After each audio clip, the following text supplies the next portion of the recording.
The hospital hallway smelled of antiseptic and fear, as doctors and nurses rushed in and out of the ICU room. Daniel stood on the hallway staring anxiously through the ICU room glass, as machines blinked and beeped around his younger sister's fragile body. Tubes ran from her arms, monitors tracked every heartbeat, and a ventilator breathed for her in slow mechanical rhythm.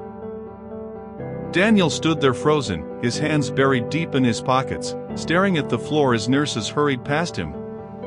His mind raced through every solution. He had ever trusted logic, science, money, influence. None of it mattered here. None of it could save her. Down the hallway, a small wooden sign caught his eye. Hospital Chapel. As he pushed the door open, he did what he has never done or wanted to do before. He prayed. Daniel believed in exactly three things: hard work, logic, and control. Everything in his life had been built on those principles. At 32 years old, Daniel was the kind of man people admired. He had a successful career, a sharp mind, and the kind of confidence that made others listen when he spoke. Problems, in Daniel's world, were meant to be solved, not prayed about. That was why religion had always amused him. To Daniel, faith was simply what people turned to when they couldn't face reality. He never hated believers, he just thought they were native. And he wasn't shy about saying it. At family dinners, the pattern was almost predictable. His mother would gently bow her head before the meal. "Let's thank God for the food," she would say softly. Before she could even finish, Daniel would grin across the table. "Mom," he'd tease, "you know the grocery store deserves more credit than God, right?" His younger sister Sarah would roll her eyes. "Daniel, just let Mom pray." But Daniel would lean back in his chair, amused. "I'm just saying," he'd laugh. If prayer worked that well, no one would ever go hungry. His mother never argued. She never raised her voice. She would simply finish her prayer quietly and begin serving the food. Daniel always assumed his jokes didn't bother her. But Sarah sometimes noticed the sadness in their mother's eyes. Daniel carried that same attitude into every part of his life. At work, if a coworker mentioned prayer, he couldn't resist making a comment. One afternoon, a colleague mentioned that his wife was sick. "I'm praying she gets better," the man said sincerely. Daniel chuckled. "You should probably call a doctor too," he replied. The office laughed, but the coworker only smiled politely. Daniel didn't mean to offend anyone. To him, it was just common sense. Doctors healed people. Medicine saved lives. Prayer was just words. But the person Daniel teased the most was the one who loved him the deepest, his mother. Every night, long after the house had grown quiet, she would kneel beside her bed. Daniel had discovered this by accident once when he came home late from work. As he passed her room, he heard her voice whispering through the cracked door. "Watch over my children, Lord. Guide Daniel's heart. Help him see your truth one day." Daniel had pushed the door open with a playful smile. "Mom," he said, leaning against the frame, "you're talking to the ceiling again." She looked up, surprised but calm. "Just praying," she replied gently. Daniel shook his head with a small laugh. "You know," he said, "if prayer really worked, it would already be perfect." For a moment she simply looked at him. Not angry. Not defensive. Just thoughtful. Then she smiled softly. "One day, Daniel," she said quietly, "you'll see that prayer is not weakness." He raised an eyebrow. "Oh yeah?" She nodded. "It's power." Daniel had laughed and walked away. At the time, he was completely certain he was right. If Daniel's life was built on logic, then his mother's life was built on faith. She didn't preach long sermons or argue about religion. She wasn't the kind of person who tried to win debates or prove points. Instead, she lived quietly, faithfully, consistently. Every morning before the sun rose, she sat at the small wooden table near the kitchen window with her Bible open and a cup of tea slowly cooling beside her. The house would still be asleep, the streets outside silent, but she was already whispering prayers into the quiet. She prayed for her children. For Sarah's safety. For Daniel's heart. For God's protection over their family. Sometimes her prayers were soft and calm. Other times they carried the trembling weight of a mother's concern. On certain days she fasted, skipping meals, drinking only water, and spending the hours she would normally eat in prayer instead. Daniel never understood it. To him, it seemed unnecessary, almost foolish. "Mom," he once said while opening the refrigerator late one evening, "you're skipping dinner again?" She nodded gently. "I'm fasting today." "For what?" he asked, genuinely confused. "For my children." Daniel leaned against the counter and laughed lightly. "You know there are easier ways to help people than starving yourself, right?" She smiled the same patient smile she always wore. "It's not starving," she said calmly. "It's trusting." Daniel shook his head and grabbed a drink. "You've been praying for years," he said. "And nothing has changed." But she didn't argue. She never did. Instead, she simply looked at him with the kind of love that made Sarah uncomfortable to witness sometimes. Because it was the love of someone who believed something deeply. Someone who wasn't giving up. One night, Daniel returned home later than usual. The house was dark except for the faint glow coming from his mother's bedroom. As he passed by, he heard her voice through the slightly open door. "Lord, watch over Daniel tonight. Guide him. Protect him. Open his heart one day so he can know you the way I do."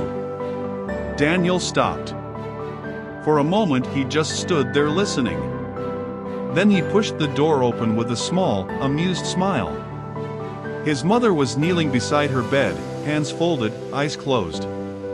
She looked up when she heard the door. "Daniel," she said softly. He leaned casually against the doorframe.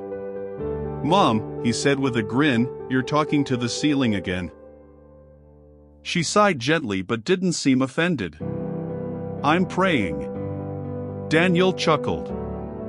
"You know," he said, crossing his arms, "if prayer really worked, the world would already be perfect."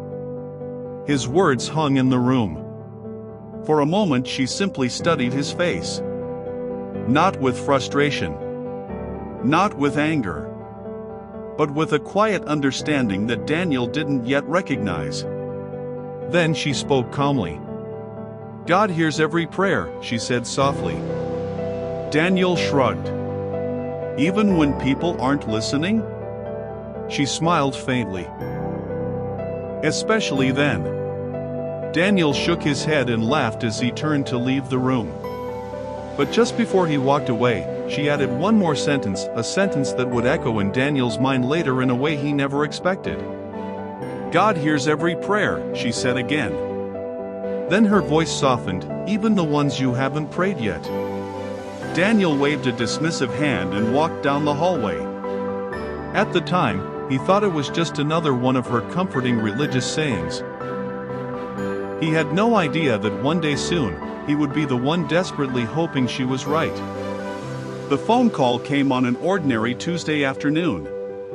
Daniel was sitting in his office reviewing financial reports when his phone began vibrating on the desk.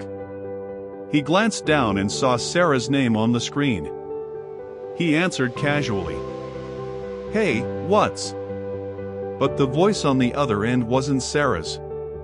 It was a stranger. "Is this Daniel?" the woman asked urgently. His stomach tightened slightly.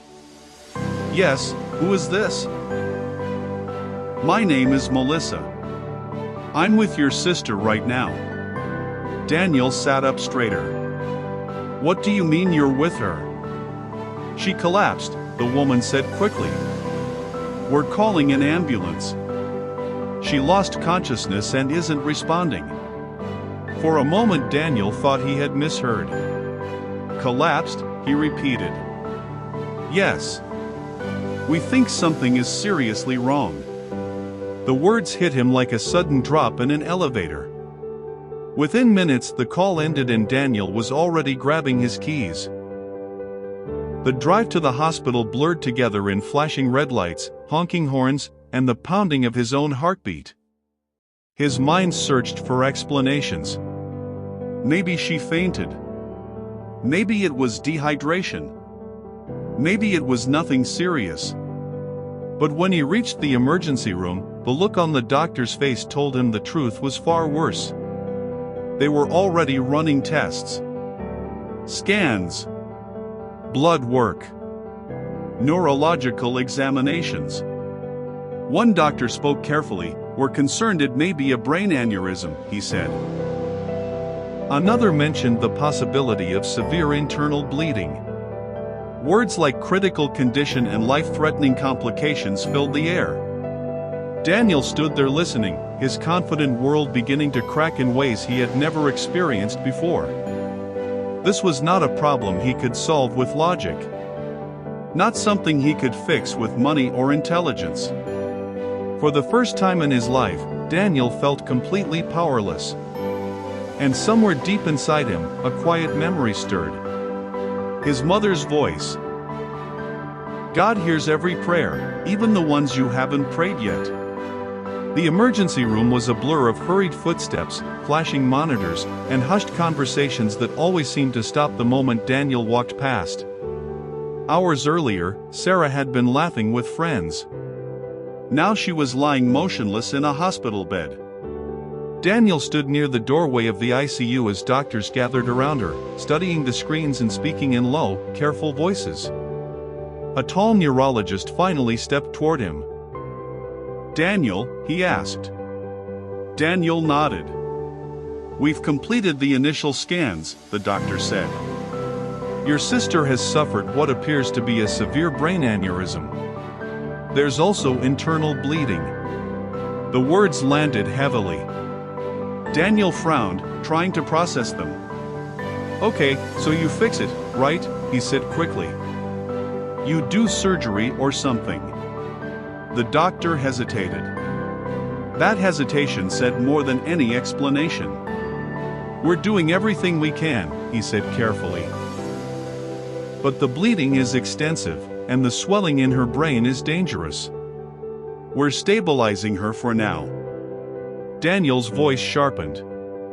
"So what are you saying?" The doctor looked him directly in the eye. "I'm saying the situation is very serious." Another doctor stepped forward. "We have to prepare you for the possibility that she may not recover." Daniel blinked. It felt like someone had suddenly drained all the air from the room. "That's not possible," he said automatically. The words sounded hollow even to him. The doctors explained more details, medical terms Daniel barely understood, but one truth became painfully clear: Sarah's chances of survival were very low. Eventually they left him standing alone beside the hospital bed. Machines beeped steadily, measuring every fragile heartbeat. A ventilator pushed air into Sarah's lungs. Her face looked pale under the bright hospital lights. Daniel stared at the machines surrounding her. For most of his life, he believed technology and knowledge could solve almost anything. But standing there, surrounded by all that advanced equipment, none of it felt powerful enough. For the first time in his life, Daniel felt something he had never experienced before: powerlessness. Money couldn't fix this. Logic couldn't fix this. Science couldn't guarantee anything. Behind him, a familiar voice spoke softly, "We need to pray." Daniel turned. His mother stood near the doorway, her hands clasped tightly together. Her eyes were filled with tears, but her voice carried quiet. Daniel opened his mouth automatically. A sarcastic response was already forming, something about prayer not being a medical treatment, something about doctors being the ones who save people. But this time, the words never came. Because for the first time in his life, Daniel wasn't sure he believed them anymore. The hours that followed felt endless. Day slowly turned into night outside the hospital windows, but inside the ICU the lights never dimmed. Time moved differently there. Every minute felt heavier than the last. Doctors and nurses came and went, checking Sarah's vitals, adjusting medications, monitoring the swelling in her brain. Each update seemed to carry the same quiet tension. She's stable, for now. We're watching closely. We'll know more soon. But Daniel could hear what they weren't saying. Soon didn't guarantee anything. Late in the evening, a doctor returned with a grave expression. He pulled Daniel and his mother aside into a quiet corner of the hallway. "We need to be honest with you," the doctor said gently. Daniel's chest tightened. "Her condition has worsened." The words felt like a physical blow. "The swelling in her brain has increased," the doctor continued. "We're doing everything possible, but if things don't improve soon, she may not survive the night." Daniel stared at him. For a moment he couldn't hear anything else. Not the nurses walking past, not the distant beeping of machines, just one sentence echoing in his head: "She may not survive the night." After the doctor left, Daniel found himself sitting alone in the long hospital hallway. The chairs were hard and uncomfortable, but he barely noticed. His hands rested on his knees as he stared at the floor. For the first time in years, his mind was completely quiet. No clever arguments. No confident explanations. Just fear. A kind of fear that crawled slowly into his chest and refused to leave. And with that fear came memories he didn't want to think about. Moments from the past began replaying in his mind. The dinner table jokes, the sarcastic comments about prayer, the laughter when people said they believed God answered.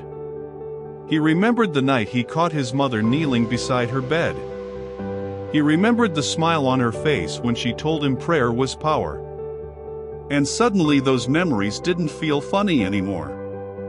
They felt heavy. Regret began creeping into the spaces where confidence used to live. Down the hallway, Daniel could see his mother sitting quietly with her Bible in her lap. Her lips moved softly as she prayed, the same way she had prayed for years. For him. For Sarah. For their family.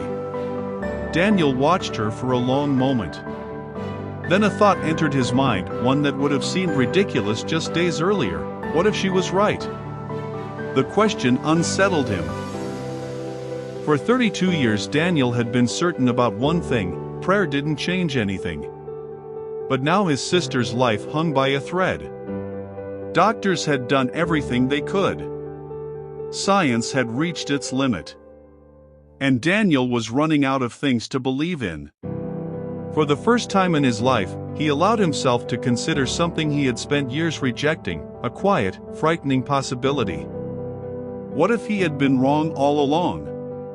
The hospital hallway felt colder now. Daniel sat for a long time staring at the floor, the doctor's words echoing endlessly in his mind: "She may not survive the night." Down the corridor, his mother was still praying quietly, the same way she had prayed every night of his childhood, the same way he had laughed at.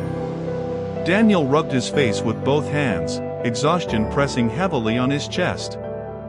He couldn't sit there anymore. Slowly, he stood. His eyes drifted down the hallway until they landed on a small wooden sign mounted on the wall: Hospital Chapel. For a moment, he hesitated. That room represented everything he had spent years mocking: faith, prayer, belief in something unseen. But the truth was painfully clear now: everything else had failed. Almost without realizing it, Daniel began walking toward the door. The chapel was quiet when he stepped inside. Soft light filtered through stained glass windows, painting gentle colors across the floor. A few empty benches faced a simple wooden cross at the front of the room. The silence felt different here. Heavier. Daniel walked slowly to the front and sat down. For several seconds he just stared at his hands. He had absolutely no idea what he was supposed to do. How did people even pray? His mother always seemed to know what to say. Daniel swallowed and looked up at the cross. His voice felt strange when he finally spoke. God. The word alone felt unfamiliar. He let out a shaky breath. God, if you're real. I don't even know what I'm supposed to say. The room remained completely still. Daniel rubbed the back of his neck, feeling awkward. I've spent most of my life making fun of people who do this, he admitted quietly. The confession hung in the air. I told everyone prayer was useless. His voice softened. I told my mom she was wasting her time. Daniel closed his eyes for a moment.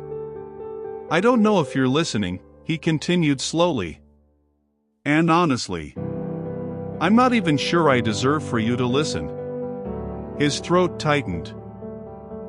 But my sister, she doesn't deserve this. The words came faster now. Please, just help her.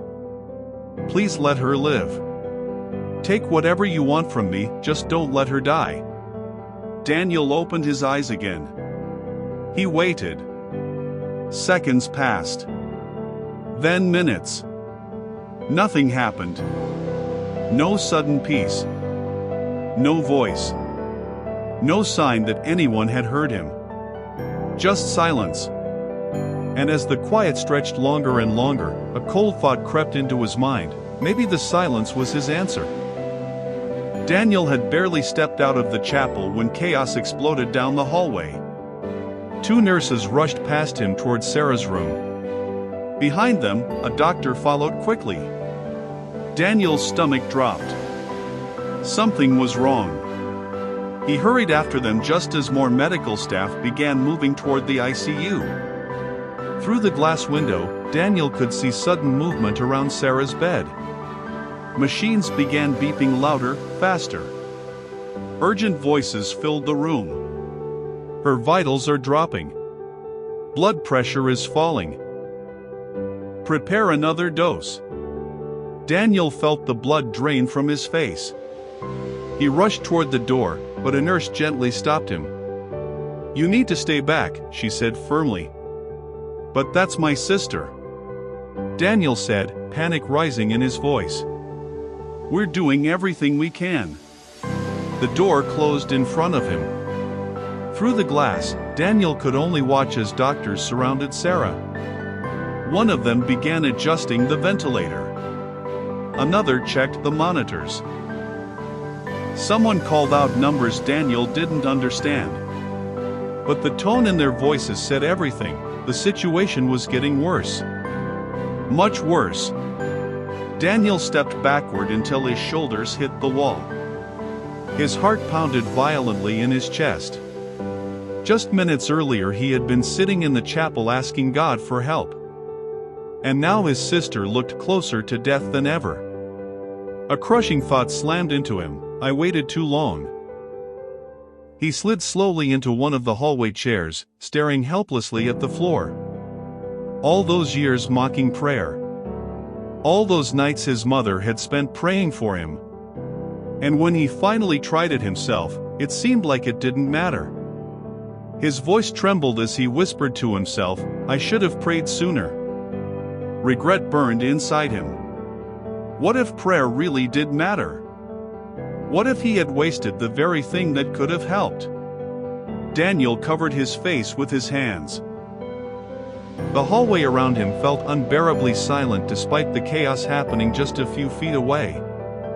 For the first time in his life,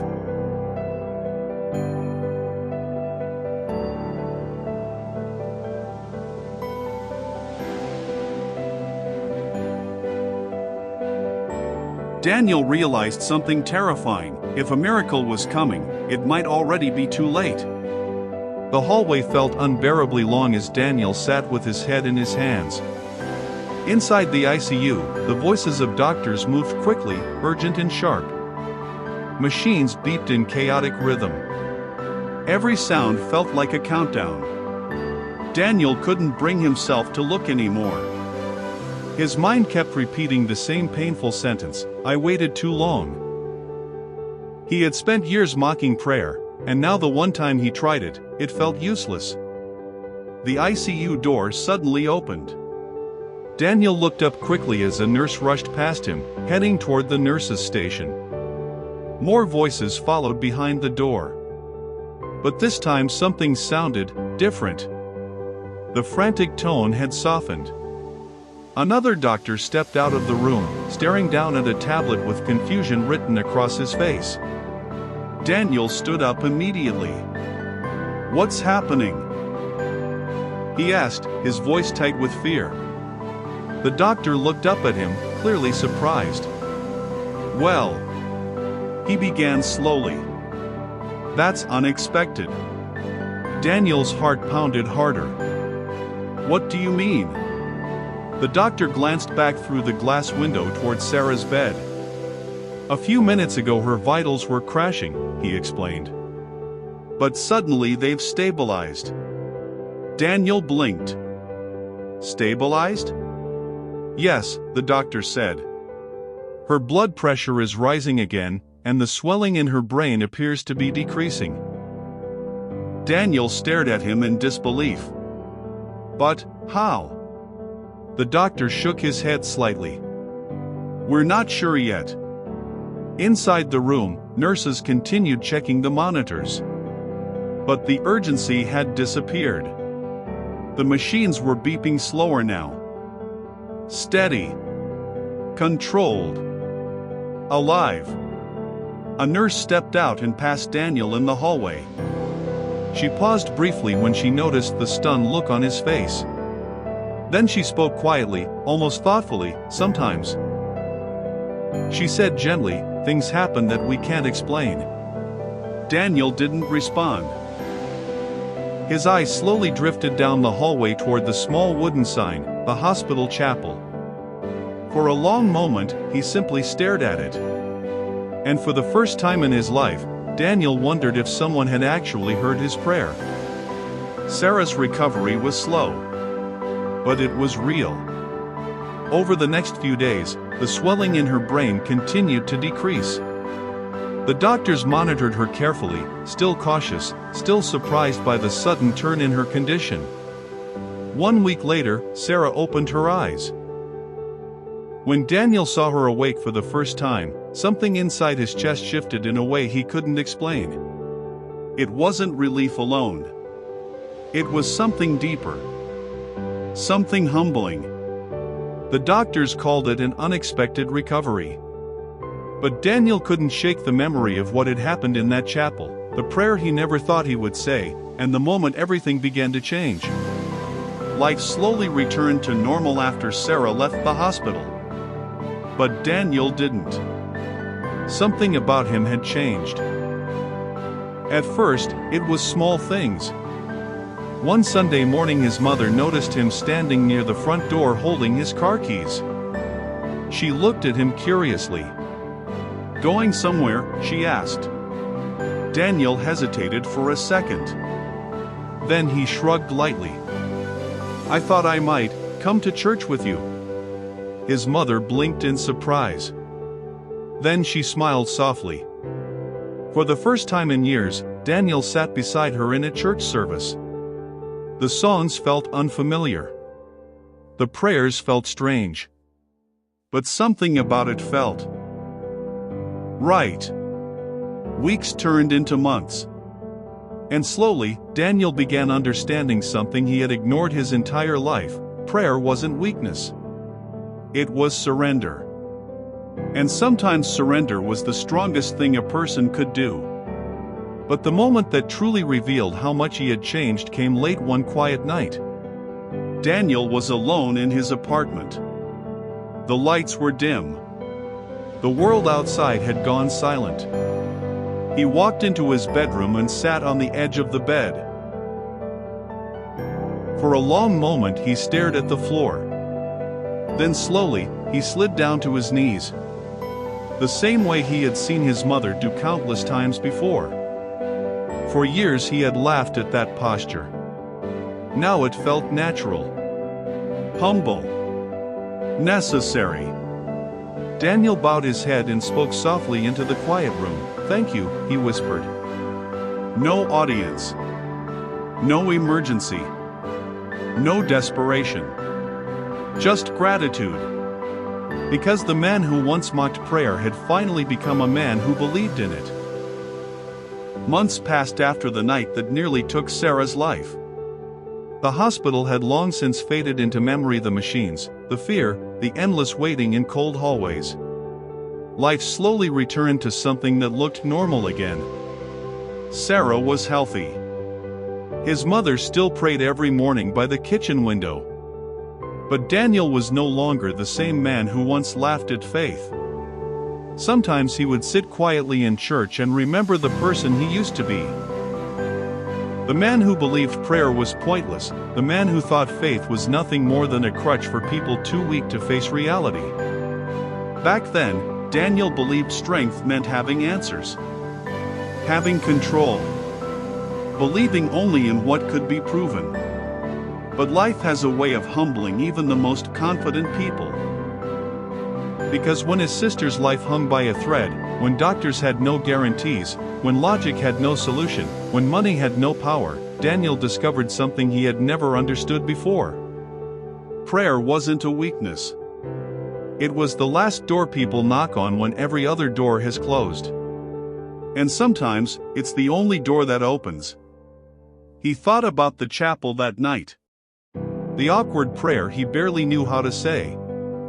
The silence that made him think no one was listening. And the miracle that came when hope had almost disappeared. Now Daniel understood something his mother had known all along.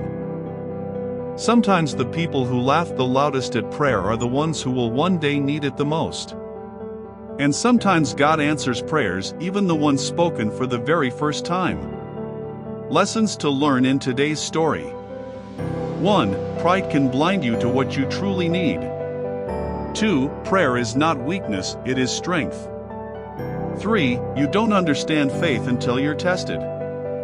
4. Not all miracles look the way we expect. 5. The ones who mock today may believe tomorrow. 6. Silence doesn't mean God isn't listening. Thank you for watching. Please like, subscribe and share.